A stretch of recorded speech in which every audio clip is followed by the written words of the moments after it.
चलिए, तो हम लोग सबसे पहले है आपको मैंने ऑक्सीजन फैमिली के बारे में बताया था। थोड़ा सा ध्यान से आपको समझना है यहाँ पे क्या क्या मैंने बताया था। ऑक्सीजन फैमिली में हाइड्राइड के बारे में बताया था। मैंने बोला था कि सो अगर हाइड्रोजन जो है चालकोजन जब हाइड्रोजन से H2 से रिएक्ट करता है तो क्या क्या कंपाउंड बनता है वो आपने देखा था। सबसे पहला क्या बनता है H2O, H2S, H2SE, H2T। तो H2O में वो H बॉन्ड मिलता है। कौन सा बॉन्ड मिलता है? H bond. चार चार H बॉन्ड बनाता है। जबकि तुम्हारा H2S, H2SE, H2T में आपको जो है सिर्फ और सिर्फ वैन डर वाल्स फोर्स रहता है। ठीक है ना, कोई भी H बॉन्ड नहीं होता, क्योंकि मैंने आपको पहले ही बता दिया था कि फ्लोरीन, ऑक्सीजन, नाइट्रोजन से जुड़ा हुआ हाइड्रोजन जो है ये फोन के साथ H बॉन्ड बनाता है। फ्लोरीन, ऑक्सीजन, नाइट्रोजन के साथ कौन सा बॉन्ड बनाता है? H बॉन्ड बनाता है। तो यहाँ पे देखो ये सल्फर से जुड़ा हुआ हाइड्रोजन है। ये यहाँ पे देखो आपको सेलेनियम से और टेलुरियम से। तो H2O में कौन सा बॉन्ड होगा? H bond. जबकि H2S, H2SE, H2T में कौन सा होगा? वैन डर वाल्स फोर्स होगा। अब बात कर रहे हैं हम लोग प्रिपरेशन की, कैसे इसको प्रिपेयर किया जाए। तो प्रिपरेशन के लिए बाबू क्या यूज किया जाता है? इसको प्रिपेयर किया जाता है कीप एपरेटस में। देखो जो ये फिगर दिखाया जा रहा है ये कीप एपरेटस का है। सबसे पहले क्या करना है कि FeS को इसमें डाला जाता है कीप एपरेटस में, और ऊपर से डाइल्यूट H2SO4 डाला जाता है। जैसे ही डाइल्यूट H2SO4 डालेंगे तो यहाँ पे आयन एक्सचेंज टाइप का रिएक्शन हो जाएगा। जैसे Fe+2 S पे 2 माइनस, H2SO4 को क्या लिखेंगे बताओ? 2H प्लस SO4 पे 2 माइनस। और क्या करना है? आयन को एक्सचेंज कर देना है, तो बन जाएगा FeSO4 और यहाँ से बन जाएगा H2S। तो यहाँ से बन गया FeSO4 प्लस H2S, और आपका जो यहाँ से H2S तैयार हो गया। दूसरी बात की सो आपको बता दें कि अगर एक्सेस में H2SO4 है तो डब्बा के अंदर जो है कीप एपरेटस में आपको क्या बचा हुआ रह जाएगा बताओ? कीप एपरेटस में आपको सल्फ्यूरिक एसिड और बचा हुआ FeSO4। तो कीप वेस्ट किसको कहते हैं? मिक्सचर किस किसका है बताओ? कीप वेस्ट किस किसका मिक्सचर है? FeSO4 और डाइल्यूट H2SO4 के मिक्सचर को हम लोग कीप वेस्ट कहते हैं। अब सबसे पहला प्रॉपर्टी आता है कि सो आप यहाँ देखो H2S के बारे में, कलरलेस गैस, इसका कोई कलर नहीं होता है और इसका जो स्मेल होता है वो सड़ा हुआ अंडा के जैसा होता है। वाटर में ये मॉडरेटली सॉल्युबल होता है, और आपको पता है कि जब भी टेम्परेचर बढ़ाएंगे तो सिस्टम का सॉल्युबिलिटी क्या होगा? घटेगा। क्यों मॉडरेटली सॉल्युबल है? क्योंकि इसमें कोई H बॉन्ड का कोई केस नहीं है। दूसरी बात की अगर आप लेड एसीटेट पेपर पे ध्यान से देखो, लेड एसीटेट पेपर पे जैसे ही आप किसको यूज करते हो? H2S को डालते हो तो वहां से ब्लैक पीपीटी फॉर्म होता है। कौन सा पीपीटी? ब्लैक पीपीटी फॉर्म होता है। अगली बात बाबू कि H2S और SO2 का जो मिक्सचर होता है ये वॉल्केनिक गैस कहलाता है, और इसको आपस में रिएक्ट करवाते हो तो सल्फर प्लस 2H2 आता है।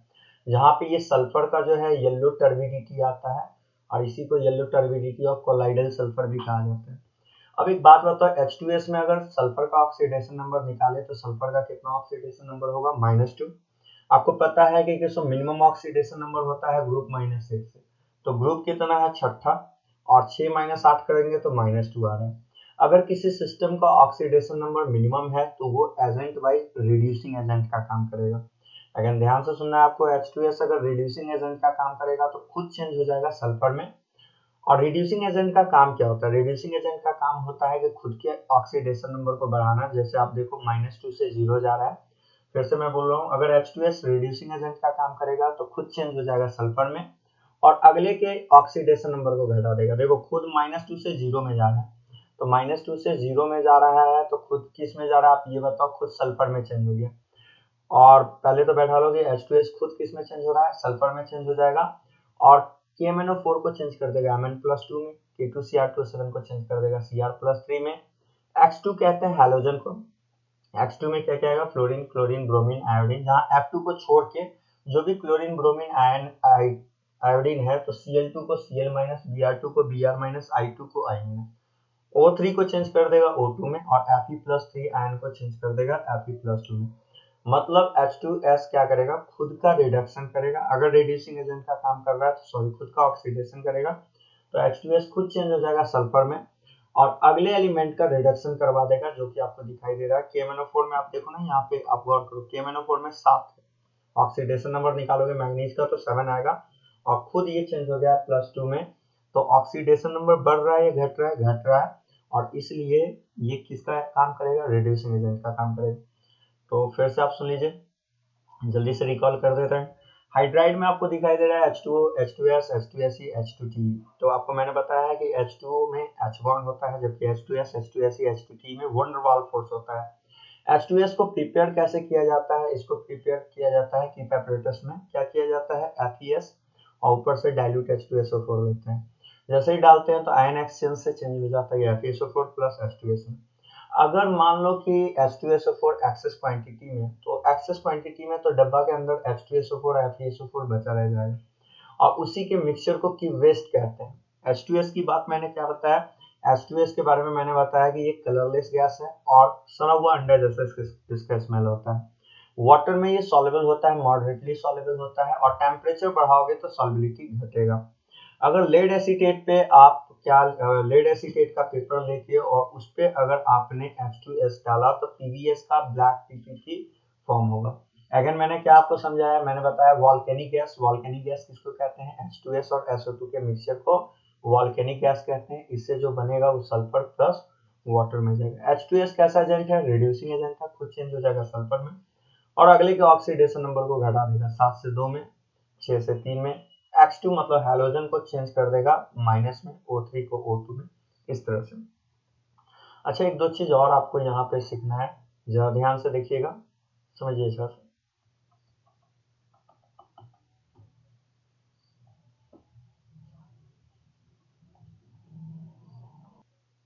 तो अगर आप Ag का रिएक्शन H2S से करवाते हो तो क्या बनने वाला है? Ag2S, और जिसके बारे में आपको बता दें कि इसका ब्लैक कलरेशन आ जाता है। कैसा आ जाता है इसका? बोलो जल्दी से। ब्लैक PPT फॉर्म कर लेगा। यही कारण है कि केसो चांदी के बर्तन में कभी भी ना तो प्याज को डाला जाता है ना अंडा को, क्योंकि उससे क्या होता है कि केसो कालापन आ जाता है।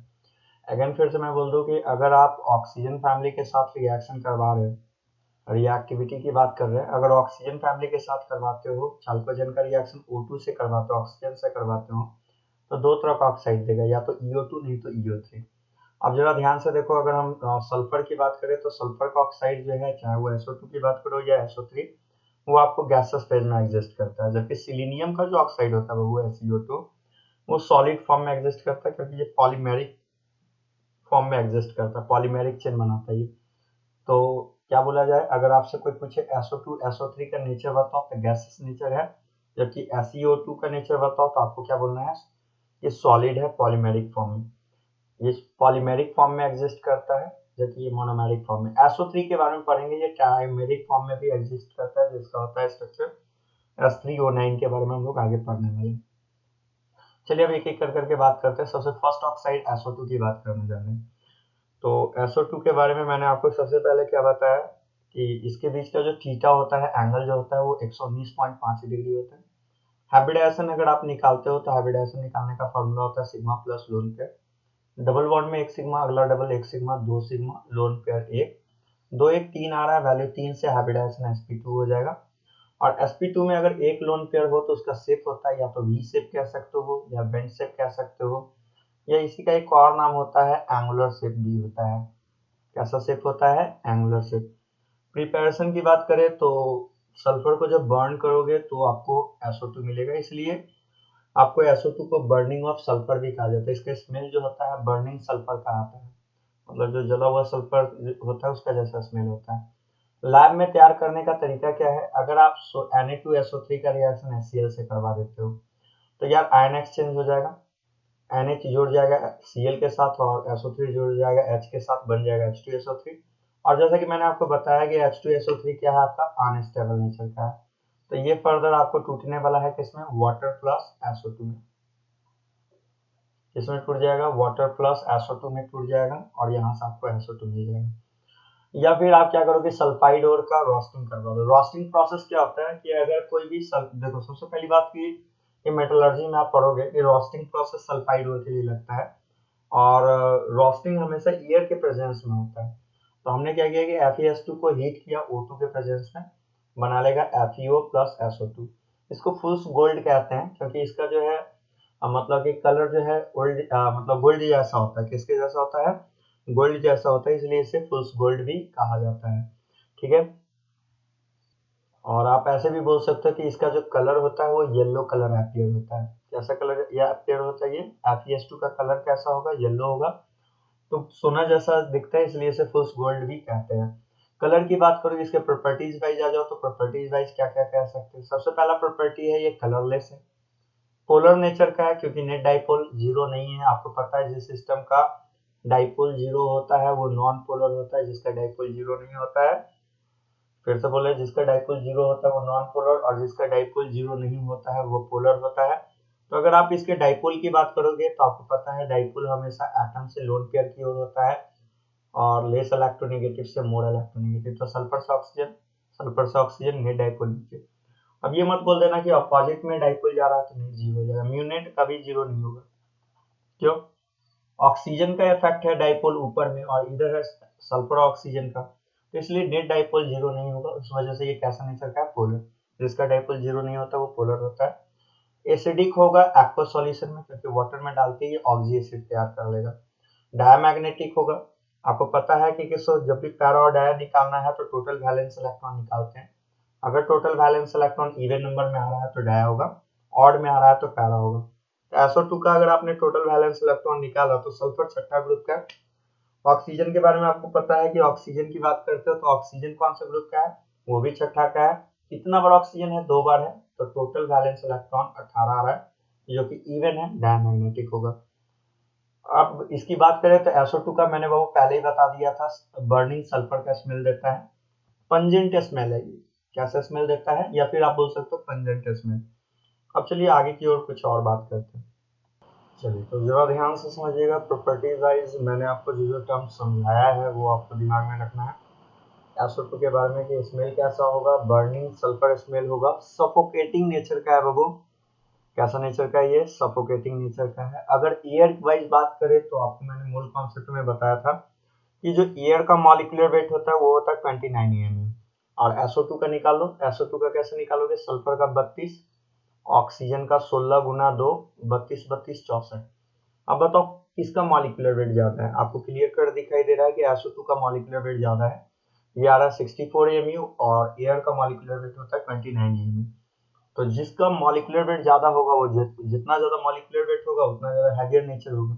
यही कारण है कि SO2 जो होता है वो हैवियर नेचर होता है, किससे? एयर से।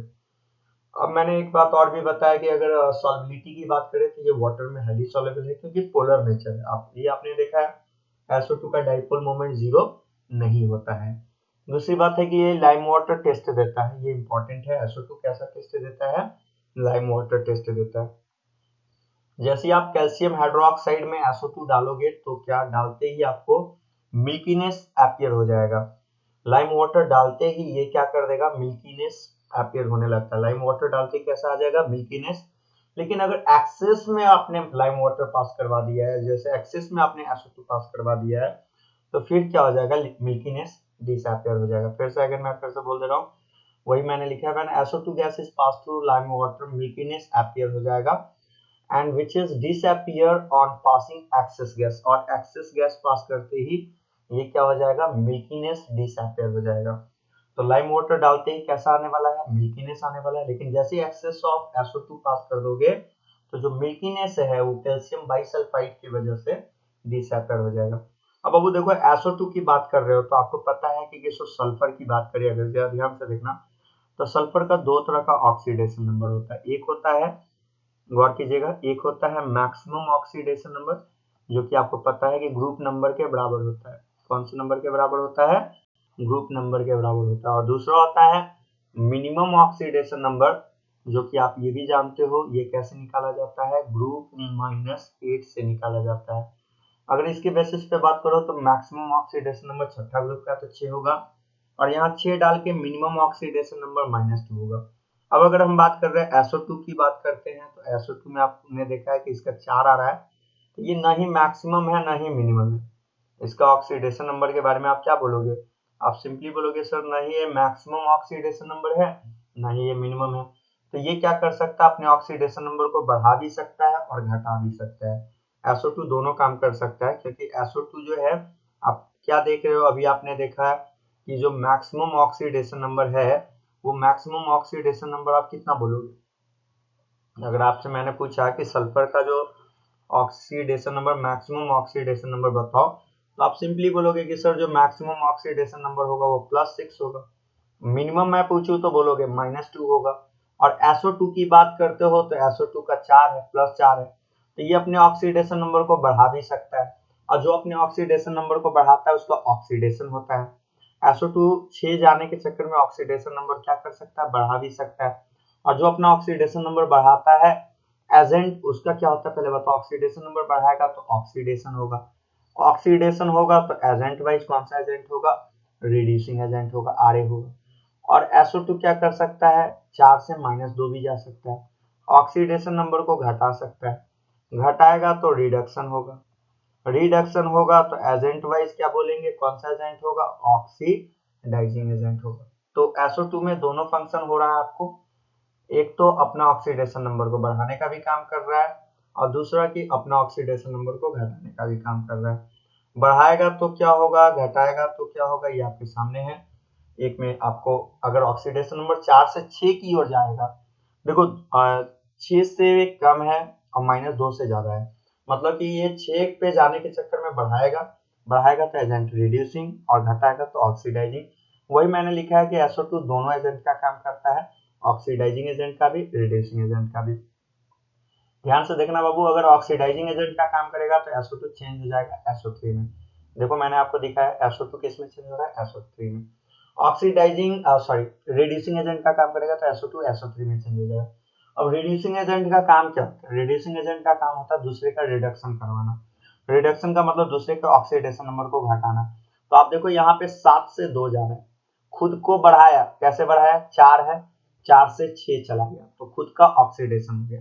मैंने बताया ये ऑक्सीडेशन नंबर बढ़ेगा, चार्ज अगर बढ़ेगा तो ऑक्सीडेशन एजेंट, रिड्यूसिंग एजेंट बैठा लीजिए। अगर SO2 रिड्यूसिंग एजेंट होगा तो खुद किस में चेंज हो जाएगा, SO3 में, और दूसरे का रिडक्शन कर देगा तो KMnO4 को चेंज कर देगा Mn+2 में, K2Cr2O7 को चेंज कर देगा Cr+3 में, Fe3+ का रिडक्शन मतलब Fe3+ का ऑक्सीडेशन नंबर घटा के, आपको पता है आयरन का 2 ऑक्सीडेशन स्टेट होता है, इक और अस, तो 3 से इसे 2 पे ले आएगा। और कलर वाइज बात करो तो KMnO4 का कलर होता है पर्पल, K2Cr2O7 का ऑरेंज, Fe+3 का येलो। और जैसे ही SO2 के साथ डालेंगे तो पर्पल से ये कलरलेस में चेंज हो जाएगा, ऑरेंज से ये ग्रीन कलर में चेंज हो जाएगा और येलो से फिर अगेन ग्रीन कलर में चेंज हो जाएगा। ऑक्सीडाइजिंग एजेंट का काम करेगा तो क्या होगा, ऑक्सीडाइजिंग एजेंट का काम करेगा तो सिंपल है, SO2 का आप देख रहे हो 4 और यहाँ सल्फर में 0, तो ऑक्सीडाइजिंग एजेंट का मतलब होता है खुद के ऑक्सीडेशन नंबर को घटाना, घटाएगा तो ऑक्सीडाइजिंग होगा। ऑक्सीडाइजिंग का मतलब होता है, एजेंट का मतलब होता है कि दूसरे के लिए सपोर्ट करना, ऑक्सीडाइज मतलब दूसरे को ऑक्सीडाइज करेगा, मतलब दूसरे का ऑक्सीडेशन नंबर को बढ़ाएगा। तो आप देखो यहाँ पे नाइट्राइट में अगर आप निकालते हो तो यहाँ +3 से चेंज हो गया, ये +5 में ऑक्सीडेशन नंबर बढ़ रहा है। देखो फिर से अगेन बोल रहे हैं, अगर रिड्यूसिंग एजेंट रहा तो SO2 चेंज हो जाएगा SO3 में, और अगर ऑक्सीडाइजिंग एजेंट रहा तो SO2 चेंज हो जाएगा सल्फर में। और उस दौरान क्या होगा बताओ, नाइट्राइट नाइट्रेट में चेंज हो जाएगा। एक्स पे माइनस जो है वो X2, तो देखो माइनस से 0 जा रहा है, दूसरे का ऑक्सीडेशन नंबर बढ़ रहा है, H2S का निकालोगे तो -2 से 0 में चेंज हो जाएगा। तो बताओ अगेन फिर से मैं बोल रहा हूँ, H2 मतलब कि SO2 का आपने क्या क्या प्रॉपर्टी देखा, ये आपके सामने है। SO2 कैसे बर्निंग सल्फर स्मेल देता है, फिर मैंने बोला पंजेंट स्मेल भी बोल सकते हो, सफोकेटिंग नेचर का है, पोलर नेचर का है क्योंकि नेट डाइपोल 0 नहीं है, एयर से हैवियर है, क्यों एयर से हैवियर है, क्योंकि एयर का मॉलिक्यूलर वेट 29 होता है और SO2 का निकालोगे तो 64 होगा। कैसे 29 होता है, मैंने एयर का मॉलिक्यूलर वेट निकालना आपको मोल कॉन्सेप्ट में सिखाया था। और उसके बाद जिसका मॉलिक्यूलर वेट ज्यादा होगा वो उतना ही ज्यादा भारी होगा, उस वजह से एयर से ज्यादा भारी होता है SO2। वाटर में सॉल्युबल है, कारण है क्योंकि SO2 पोलर नेचर का है, उसलिए वाटर में सॉल्युबल है। लाइम वाटर टेस्ट में कुछ नहीं करना है, जैसे लाइम वाटर से आप SO2 गैस पास करवाओगे तो वहां पे मिल्कीनेस आ जाएगा कैल्शियम सल्फाइड की वजह से। लेकिन अगर आपने एक्सेस SO2 पास करवा दिया है तो बाइसल्फाइड की वजह से जो मिल्कीनेस आया था वो भी डिसअपियर हो जाएगा।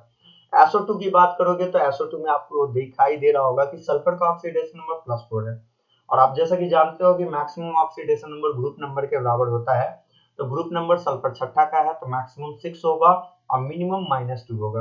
SO2 4 है तो अपने आप को बढ़ा भी सकता है, 6 पे ले जाने के लिए बढ़ाएगा और -2 पे ले जाने के लिए घटाएगा। बढ़ाएगा तो ऑक्सीडेशन तो एजेंट होगा रिड्यूसिंग एजेंट, घटाएगा तो रिडक्शन एजेंट होगा ऑक्सीडाइजिंग एजेंट। बढ़ाइए जल्दी से, SO2 अगर आपका रिड्यूसिंग एजेंट होगा तो खुद चेंज हो जाएगा SO3 में, ऑक्सीडाइजिंग एजेंट का काम करेगा तो चेंज हो जाएगा सल्फर में। रिड्यूसिंग एजेंट का मतलब होता है दूसरे का रिडक्शन करवा देना, तो देख ही रहे हो KMnO4 7 से चेंज हो गया 2 में, K2Cr2O7 6 से चेंज हो गया 3 में, और 3+ से चेंज हो गया 2+ में। और इस तरह से होता है आपका ये। अच्छा एक चीज और, मैंने आपको जो बताया SO2 ऑक्सीडाइजिंग है तो चेंज होगा सल्फर में। याद रखना बाबू, जो X माइनस है, X का मतलब हैलाइड है, चाहे वहां पे फ्लोरीन, क्लोरीन, ब्रोमीन, आयोडीन होता है, लेकिन F माइनस नहीं लोगे क्योंकि वो अपने आप में बहुत पावरफुल ऑक्सीडाइजिंग एजेंट का काम करता है, ठीक है ना। तो जरा ध्यान से समझिए, जो भी बात मैंने आपको बोला है उसको अच्छे तरीका से बैठा लीजिए। अब चलिए आगे की ओर बढ़ते हैं हम लोग इसमें।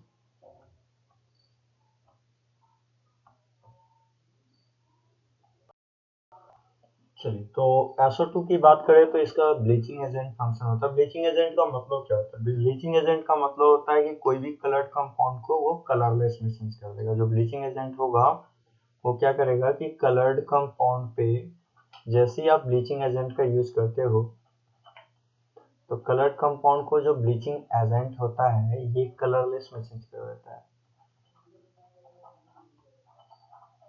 इसमें बदल देता है, कलरलेस में बदल देगा। तो अब बात समझिए जरा, जो बोलना चाह रहे हैं।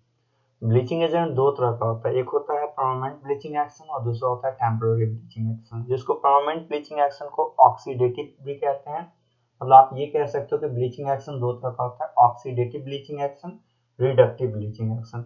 और वो देखो, जो नासेंट वो प्रोवाइड करता है उसे कहना है आपको ऑक्सीडेटिव ब्लीचिंग एक्शन, और जो नासेंट एच प्रोवाइड करता है उसे कहना है आपको रिडक्टिव ब्लीचिंग एक्शन। जो नासेंट वो प्रोवाइड करता है उसका ब्लीचिंग एक्शन परमानेंट होता है, मतलब एक बार कलर उड़ा दिया तो दोबारा वो आने वाला नहीं है, हमेशा के लिए उसे कलरलेस कर देगा। ब्लीचिंग एजेंट का मतलब आपके दिमाग में जाना चाहिए, जो कलर को डीकलराइज कर दे, कलर को उड़ाने का काम करे, उसी को ब्लीचिंग एजेंट कहते हैं। अब दो तरह का ब्लीचिंग एक्शन होता है, एक ऐसा होता है ब्लीचिंग एक्शन की जिससे कि कलर हमेशा के लिए हट जाए, तो उसे कहते हैं परमानेंट ब्लीचिंग एक्शन। और एक की हटा लेकिन फिर कुछ समय के बाद आ जाए तो उसे कहते हैं temporary bleaching action. Permanent bleaching action का ही नाम है ऑक्सीडेटिव और टेम्पररी का नाम है रिडक्टिव। तो क्या मैंने बोला, जो नासेंट को प्रोवाइड करता है, जो एटॉमिक ऑक्सीजन देता है उसे नासेंट को कहते हैं, जो एटॉमिक हाइड्रोजन देता है उसे नासेंट एच कहते हैं। तो जो नासेंट को प्रोवाइड करता है वो देता है परमानेंट ब्लीचिंग एक्शन, जो नासेंट एच प्रोवाइड करता है वो टेम्पररी ब्लीचिंग एक्शन देता है। अब जरा ध्यान से देखना है, कलर्ड कंपाउंड पे नासेंट को डालोगे तो वो चेंज कर देगा कलरलेस में। अब ये नासेंटो का सोर्स कौन कौन सा हो सकता है? या तो O3 होगा, नहीं तो H2O2 होगा, नहीं तो Cl2 होगा, KMnO4 ले सकते हो, CaOCl2 ले सकते हो। ये सब नासेंटो का सोर्स है। जबकि नासेंट एच का सोर्स कौन है? नासेंट एच देता है SO2। तो याद रखिएगा, अगर आपसे कोई पूछे कि परमानेंट ब्लीचिंग एक्शन किसके थ्रू होता है, फिर से बोल रहे, ब्लीचिंग एजेंट का काम होता है किसी भी कलर्ड कंपाउंड को कलरलेस में बदलना। अब दो तरह का ब्लीचिंग एक्शन होता है, अगर आप चाहते हो कि हमेशा के लिए कलर डीकलराइज हो जाए तो उसके लिए आप परमानेंट ब्लीचिंग एक्शन यूज करते हो, और अगर आप चाह रहे हो कि टेम्पररी ब्लीचिंग एक्शन हो तो उसके लिए आप क्या करते हो, रिडक्टिव ब्लीचिंग एजेंट का यूज करते हो। बैठा लेना बाबू, ये जो है कुछ इंपॉर्टेंट थीम है जिसको मैंने आपको यहाँ पे लिखा है।